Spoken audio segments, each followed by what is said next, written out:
Hello everyone, इस video में हम करने वाले हैं कक्षा 10th की प्रश्नावली 1.1 का प्रश्न नंबर 3।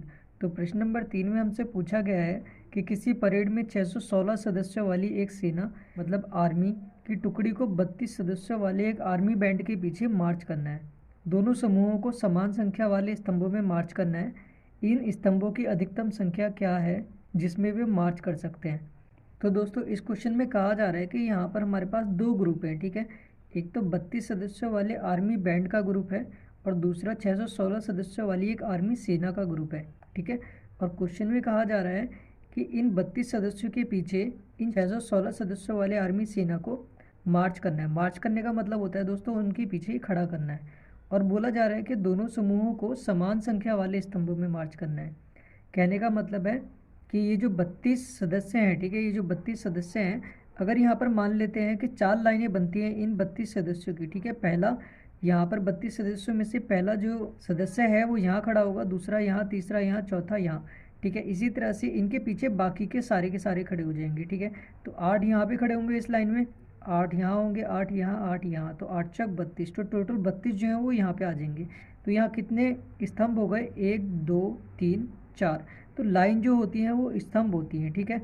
तो यहाँ पे 4 स्तंभ हो गए जिसमें ये 32 सदस्य जो हैं खड़े होंगे। इसी तरह से 4 स्तंभ भी इनके होने चाहिए। यही बात इन्होंने यहाँ पर बोली है कि दोनों समूहों को समान संख्या वाले स्तंभों में मार्च करना है। मतलब जितने स्तंभ इसके होंगे उतने ही स्तंभ इसके होने चाहिए, ठीक है। तो 32 सदस्य आगे की साइड में खड़े होंगे और उसके पीछे ये 616 सदस्य उन्हीं के पीछे ही खड़े होंगे। तो दोस्तों, इस क्वेश्चन में पूछा जा रहा है कि इन स्तंभों की अधिकतम संख्या क्या है। अधिकतम संख्या स्तंभों की पूछी गई है, ठीक है। स्तंभों की संख्या का मतलब है कि यहाँ पर ये, जैसे मैंने आपको बताया कि 4 लाइनें बनेंगी, 4 की जगह यहाँ पे 8 भी बन सकती हैं, 9 भी बन सकती हैं, 10 भी बन सकती हैं। तो ज़्यादा से ज़्यादा कितने स्तंभ यहाँ पर बन सकते हैं, मतलब कितनी लाइनें बन सकती हैं, हमें ये बताना है, ठीक है। तो दोस्तों, यहाँ पर जितने भी स्तंभ बनेंगे, ठीक है, वो जितने स्तंभ बनेंगे वो नंबर कौन सा होगा? वो नंबर होगा जो नंबर 32 को पूरा का पूरा डिवाइड कर देता होगा, ठीक है। जिसके पहाड़ी में 32 आता होगा और उसी के पहाड़ी में 616 भी आता होगा, मतलब उस नंबर से 32 भी कट जाएगा और 616 भी कट जाएगा। अब ऐसा क्यों होगा मैं आपको बताता हूँ। जैसे मान लो ये 32 लिखा हुआ है, ठीक है। अब हम यहाँ पे मान लेते हैं कि ये 8 यहाँ पे लाइनें हैं, ठीक है, पहली, दूसरी, तीसरी, चौथी, पाँचवीं, छठी, सातवीं, आठवीं। अब मान लेते हैं ये 8 लाइनें हैं, ठीक है।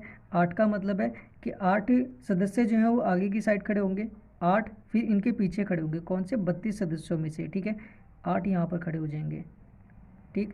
इसी तरह से तीसरी लाइन बनेगी, इसी तरह से चौथी लाइन बन जाएगी, ठीक। तो 8 यहाँ खड़े हुए, 8 यहाँ, 8 यहाँ, 8 यहाँ, 8 चौक 32। तो इसका मतलब ये जो 32 सदस्य हैं ये यहाँ पर खड़े हो गए 4 लाइनों में। उसके बाद 616 सदस्य जो बचे वो यहाँ पीछे की साइड में खड़े होंगे। अब ये जो 8 सदस्य खड़े हुए हैं ये देखो यहाँ तक, ठीक है, 8 पूरे के पूरे यहाँ पर एंड तक खड़े हो गए। कोई भी एक्स्ट्रा जगह खाली यहाँ बची नहीं। जैसे मान लो यहाँ पे 8 ही स्तंभ है, ठीक है, 8 स्तंभ है।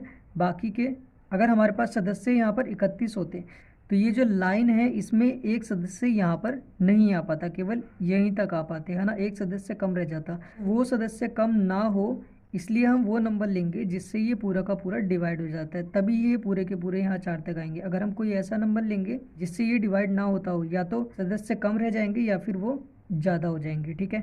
तो जितने स्तंभ इसके हैं उतने ही स्तंभ इसके हों, ठीक है, वो भी अधिकतम हो। तो वो अगर हमें निकालना हो तो वो कैसे निकालेंगे? वो हम निकालेंगे SCF से, ठीक है। क्योंकि SCF का मतलब ही होता है हाईएस्ट कॉमन फैक्टर, मतलब ऐसा नंबर जो इन दोनों को डिवाइड कर देता है, ठीक है, और हाईएस्ट होता है। हाईएस्ट का मतलब है कि उस नंबर से बड़ा दूसरा कोई नंबर नहीं होगा जो 32 को और 616 को काट देता हो। केवल एक वही नंबर होगा कॉमन जो इसको भी काट देता है और इसको भी काट देता है। तो हम क्या करेंगे? इसका SCF निकालेंगे। तो शुरू करते हैं। तो सबसे पहले हम लिखेंगे स्तंभों की अधिकतम संख्या, ठीक है। यही हमसे पूछा गया, क्या होगी? स्तंभों की अधिकतम संख्या, ठीक है, क्या होगी? SCF किसका? 616 और 32 का। तो दोस्तों, ये जो चैप्टर है यूक्लिड की विभाजन एल्गोरिथम का है, ठीक है।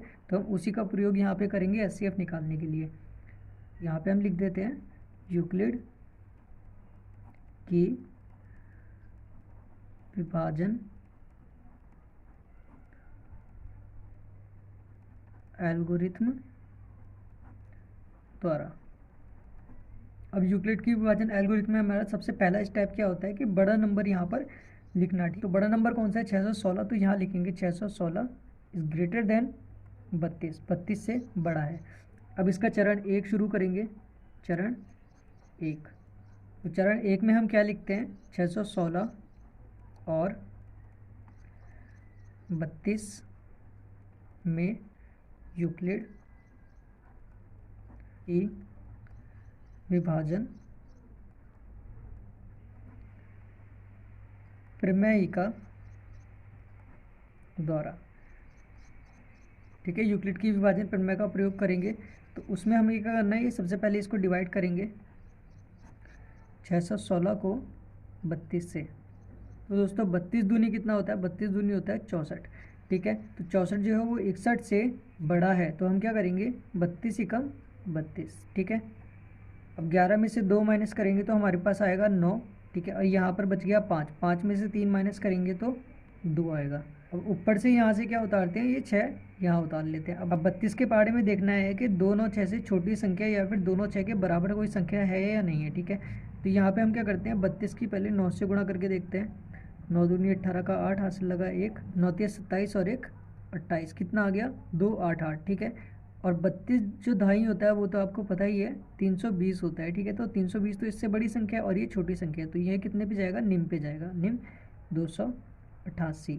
अब 16 में से 8 माइनस करेंगे तो 8 बचेगा, और यहाँ बचा 8। 8 में से 8 माइनस किया तो 0, और 2 में से 2 माइनस किया तो 0, तो वो हम लिखते नहीं है। ठीक है, तो यहाँ पे क्या आ जाएगा? यहाँ आ जाएगा 616 बराबर किसके बराबर होगा? भाजक गुणा भागफल प्लस शेषफल के बराबर होगा। ठीक है, तो यहाँ हम लिख देंगे 32 गुणा 19 प्लस 8। अब यहाँ पे क्या है? यहाँ पे रिमाइंडर जो है, जो शेषफल है वो हमारा कितना आया? 8 आया। 0 आएगा तभी क्वेश्चन खत्म होगा। तो हम यहाँ पे लिख देंगे r is not equals to 0। r जो है वो 0 के बराबर नहीं है, इसलिए वापस से यूक्लिड की विभाजन एल्गोरिथम का प्रयोग करने पर। ठीक है, तो यहाँ पे हम लिखेंगे चरण 2। ठीक है, चरण 2 में कौन कौन से नंबर आएंगे? अब हमें 8 से भाग करना है। किसको करना है? जिससे हमने यहाँ स्टार्टिंग में भाग किया था, जो भाजक है, भाजक को हम वापस से भाग करते हैं। तो यहाँ आ जाएगा 32। ठीक है, तो 32 और 8 में यूक्लिड की विभाजन प्रमेय का प्रयोग करेंगे। तो 32 और 8 में यूक्लिड की विभाजन प्रमेयिका द्वारा। ठीक है, तो यहाँ पे क्या आएगा? 8 चौक 32। अब ये पूरा पूरा कट गया और यहाँ आ गया शेषफल 0। ठीक है, तो हम लिखेंगे 32 बराबर 8 गुणा 4 प्लस 0, 8 गुणा 4 प्लस 0। तो यहाँ पे क्या आ गया? शेषफल 0 आ गया। तो हम लिखेंगे r इक्वल्स टू 0।